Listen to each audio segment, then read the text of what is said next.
Assalamualaikum warahmatullahi wabarakatuh. Perkenalkan, nama saya Alicia Tunisa. Saya dari kelas 04 SMJP 032. NIM saya 231010503338. Baik, di sini saya akan menjelaskan tentang materi perlindungan konsumen. What if he's written mine on my every lie on the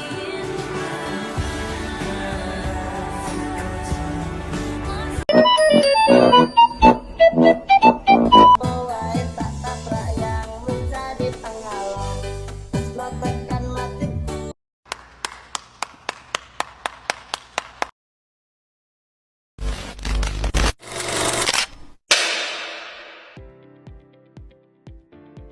Baik, langsung saja ke materi pertama, yaitu ada pengertian perlindungan konsumen.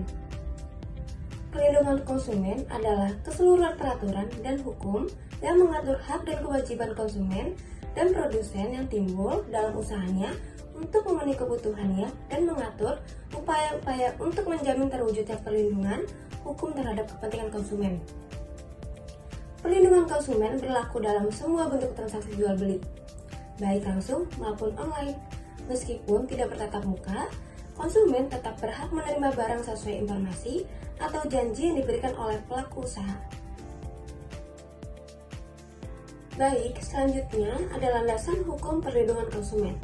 Perlindungan konsumen diatur dalam Undang-Undang Nomor 8 Tahun 1999 yang didasarkan pada prinsip yang pertama itu ada asas manfaat. Perlindungan konsumen harus memberikan manfaat maksimal bagi konsumen dan pelaku usaha secara keseluruhan. Yang kedua itu ada asas keadilan, yaitu menjamin bahwa konsumen dan pelaku usaha memperoleh hak dan menjalankan kewajibannya secara adil. Yang ketiga itu ada asas keseimbangan, yaitu menjaga keseimbangan kepentingan antara konsumen, pelaku usaha, dan pemerintah, baik secara material maupun spiritual. Yang keempat itu ada asas keamanan dan keselamatan, yaitu menjamin bahwa barang dan jasa yang dikonsumsi aman bagi konsumen. Yang terakhir itu ada asas kepastian hukum, yaitu memberikan kepastian bagi konsumen dan pelaku usaha bahwa hukum akan ditegakkan secara adil dan transparan. Selanjutnya, ada tujuan perlindungan konsumen. Yang pertama, meningkatkan kesadaran dan kemandirian konsumen. Yang kedua, mencegah dampak negatif barang atau jasa. Yang ketiga, memberdayakan konsumen dalam memilih dan menuntut haknya. Yang keempat, menjamin transparansi dan akses informasi. Yang kelima, mendorong tanggung jawab pelaku usaha. Dan yang keenam, meningkatkan kualitas barang dan jasa. Peran Lembaga Perlindungan Konsumen Swadaya Masyarakat (LPKSM) diakui oleh pemerintah dan memiliki peran penting dalam: yang pertama, menyebarkan informasi tentang hak dan kewajiban konsumen. Yang kedua, memberikan nasihat kepada konsumen.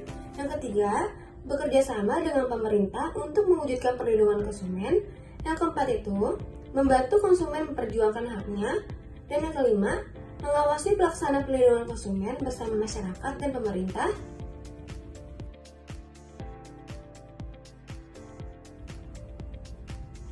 Hak dan kewajiban produsen serta konsumen. Yang pertama itu ada produsen dan hak kewajibannya. Produsen adalah perorangan atau badan usaha yang menjalankan kegiatan ekonomi di wilayah Indonesia, baik sendiri maupun melalui kerjasama. Adapun hak produsennya, yang pertama itu menerima pembayaran sesuai kesepakatan. Yang kedua, perlindungan hukum dari konsumen yang tidak beretikat baik. Yang ketiga itu pembelaan diri dalam sengketa hukum. Dan yang keempat, rehabilitasi nama baik jika tidak merugikan konsumen. Adapun kewajiban produsen menurut Undang-Undang Nomor 8 Tahun 1999 Pasal 7. Yang pertama, beretikat baik dalam usaha. Yang kedua, memberikan informasi yang jelas dan jujur. Yang ketiga, melayani konsumen secara adil dan tidak diskriminatif. Dan yang keempat, menjamin mutu produk sesuai standar.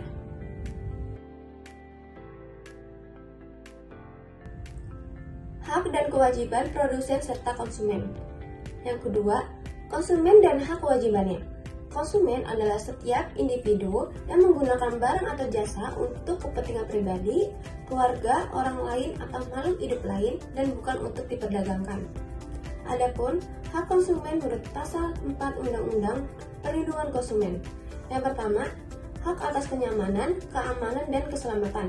Yang kedua, hak memilih barang dan jasa sesuai nilai tukar atau jaminan. Yang ketiga, hak atas informasi yang jelas dan jujur. Dan yang keempat, hak untuk didengar keluhan atau pendapat. Adapun kewajiban konsumen, Pasal 5 Undang-Undang Perlindungan Konsumen. Yang pertama itu, membaca petunjuk penggunaan barang dan jasa. Yang kedua, beritikat baik dalam transaksi. Yang ketiga, membayar sesuai nilai tukar yang disepakati. Dan yang keempat, mengikuti penyelesaian sengketa dengan cara yang sah. Pengaruh Caveat emptor. Caveat emptor adalah prinsip yang berarti pembeli berhati-hatilah, di mana tanggung jawab atas kondisi barang terletak pada pembeli untuk memeriksa barang sebelum membeli. Undang-Undang Perlindungan Konsumen menolak prinsip ini dengan menempatkan tanggung jawab pada produsen. Adapun perlindungan konsumen, yang pertama itu, konsumen berhak memeriksa barang sebelum membeli untuk memastikan tidak ada yang cacat. Yang kedua, jika penjual menyembunyikan cacat, konsumen dapat membatalkan perjanjian. Dan yang ketiga, penjual wajib memberitahukan cacat jika diminta oleh pembeli. Adapun barang cacat, yang pertama itu, konsumen berhak menolak barang yang cacat atau tidak sesuai pesanan. Dan yang kedua, produsen bertanggung jawab atas barang cacat akibat kesalahan produksi. Tantangan dalam perlindungan konsumen. Yang pertama, kurangnya informasi yang jelas, yaitu banyak produk tidak mencantumkan informasi penting seperti tanggal kadaluarsa dan petunjuk penggunaan. Yang kedua, keterbatasan kesadaran hukum, yaitu banyak konsumen dan pelaku usaha belum memahami hak dan kewajiban mereka. Yang ketiga, meningkatnya transaksi digital, yaitu penipuan online dan barang tidak sesuai janji menjadi tantangan baru. Yang keempat, pengawasan yang tidak optimal, yaitu kurangnya pengawasan dan sumber daya menghambat penegakan hukum. Dan yang kelima itu ada persaingan usaha yang ketat. Beberapa pelaku usaha mengabaikan kualitas demi keuntungan. A few moments later.